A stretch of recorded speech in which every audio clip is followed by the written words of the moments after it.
What is going on, friends? This is Matt Carter, that YouTube Realtor, and today I'm going to be going over the year that was 2021.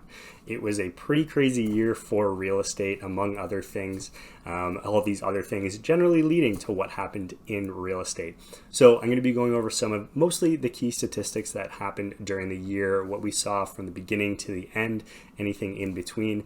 A couple things that may be changing in the next year in 2022 that may lead to some changes again in the real estate world and what to look out for.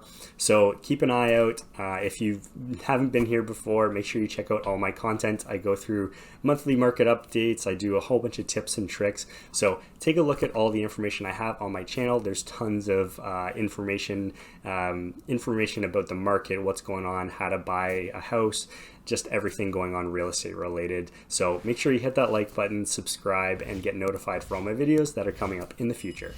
So if you take a look back all the way back at January 2021, we were sitting at around an average price of a house in London, or just under that $619,000 mark. We saw a little bit of an increase over the next couple months, and then a dip back to that original $619,000 up until August. And then that's when we kind of saw the market take off and eventually lead us all the way up to the final price in December 2021 of just under $695,000 for an average price home in London. These are pretty remarkable numbers if you look at it. That first half of the year, we saw about a 4% increase, 4% dip, and then all the way a 9% increase in the last few months of the year, which is absolutely astonishing when you look at it. Historically, in the city of London, we've seen in a balanced market 2 to 3% overall increases in values of homes throughout the entire year. So seeing these huge swings of 4% up, 4% down, and then all the way 9% up to where we sit now, almost getting to that $700,000 mark, is pretty crazy when you think of it. Also, looking back just 3 years ago, December 2017, you'll see that the average price of a home was half of what it was. That means in just 4 short years, we saw the average price double in London. There have been a few things that have led to this massive increase in price over the last year. Relatively speaking, it's been high buyer demand, low inventory. And you can see that by following the months of inventory stat that I talk about every single month that I'm on here doing my market updates. And that's how much inventory we have left on the market, that if no more houses hit the market, how long it would take for those houses to sell. Now, normally we count this in months of inventory, and that's what I talk about. But more accurately, we should probably be talking about weeks of inventory at this point. We bounced in between that 0.4 months to 0.7 months of inventory throughout the entire year, and finally landing at 0.2 months of inventory in December. So if you think about that in weeks, that's about half a month of inventory, 2 weeks of inventory on the market, all the way down to about 1 week of inventory in December, which is astonishingly low.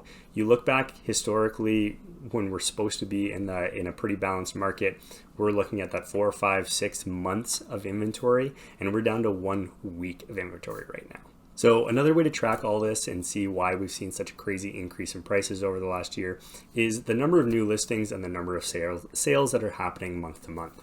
Now, the number of new listings that hit the market throughout the year, month to month, was pretty much on average, some above, some below throughout the year for what we see typically in our market.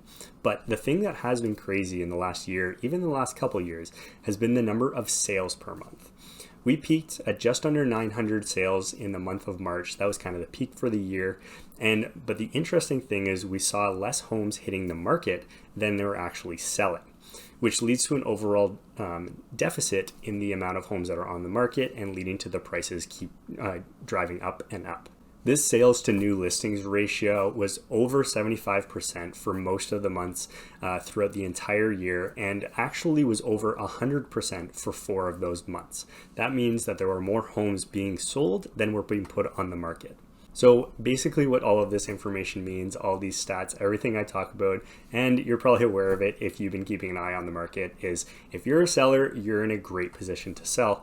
But if you're a buyer, you're in for some tough competition.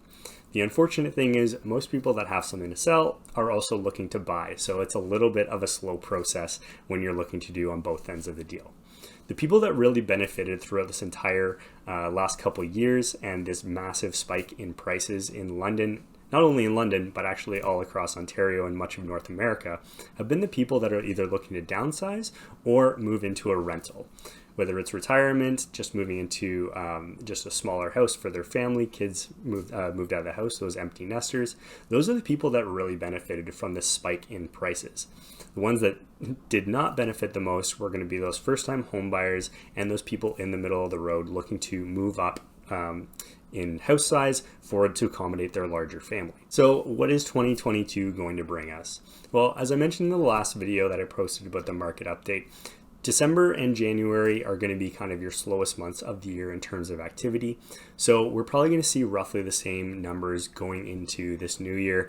January and February are probably going to be pretty slow, with numbers pretty low in terms of active listings on the market, new listings, and those sales. But I do expect those sales to probably be pretty high, if not eclipse the new listings that are hitting the market. Past that, it's pretty hard to tell. I don't have a crystal ball. I can't tell you exactly what's going to happen, but most likely this trend is going to continue throughout much of the year, if not the entire year of 2022. Something pretty drastic needs to happen in order for a big change to happen. We're going to need either more restrictions for home buyers in terms of lending, and we are seeing some mortgage rate changes happening in the first quarter of 2022. That was originally planned out a few months ago. Who knows if that's still on track and that's going to happen, but that is the plan right now. So increase in those mortgage rates are going to hurt some lending power for people, decrease affordability in hopes to kind of cool off that market a little bit.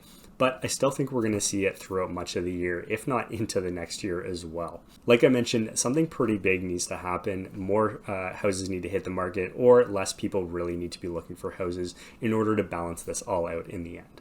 Whatever that is, whether it's a large recession type event that's going to happen possibly in the United States that a lot of people are talking about, or something else that's unknown at this point, who knows what it's going to be, but something's got to give in order for this to change. So my take-home advice for this, for both the buyers and sellers, anybody that's looking to kind of get in the market, it does sound like a pretty scary thing. Everything kind of keep going this way, prices keep going up. But the thing is, even if something drastic does change and we do get a cool off on the market, there's probably not going to be a big tanking event like we saw in 2008, 2009 with the big recession. It's probably going to be a much smaller event, just given the environment, everything that's happening, and what happened in 2008. So I wouldn't wait on purchasing something if you are looking to get into the market. Getting into the market now is going to allow you to build equity in your home. Even if it does take a little bit dip in the future, you're going to have that equity built in. And historically speaking, real estate has been a great investment if you're looking to hold on to it. So if you are looking to do it, I know it can be really scary. There's a lot of competition out there. So make sure you do all your research. Make sure you get people on your team that know what they're doing, can help you out through the entire process, and can help you make the best financial decision for you. I can't specifically tell you what to do. I don't know your personal situation. So you need to make sure that whoever you're working with we're in your corner, working for you, making sure that they do what's best for you at the time and just not what's going on and everybody else around them is doing. But what I will say is it's harder to save faster than the market grows. So getting in early is probably going to be your best decision. So that's pretty much it for the year that was 2021 in terms of stats. A lot of things happened, a lot of money changed hands, and prices hit an all-time high at the end of the year. So if you found this content valuable, if this helped you out, whether you're looking to enter the real estate market or just curious with what's going on, make sure you hit that like button, subscribe, and hit that bell to get notified for all my videos coming up in the future. If you're not sure of any topics, if you're still trying to get into the market, look in how to buy a house, how to sell a house even, take a look at all the content on my channel. I go through a variety of topics and subjects that will probably be beneficial for you. So until my next video, take care.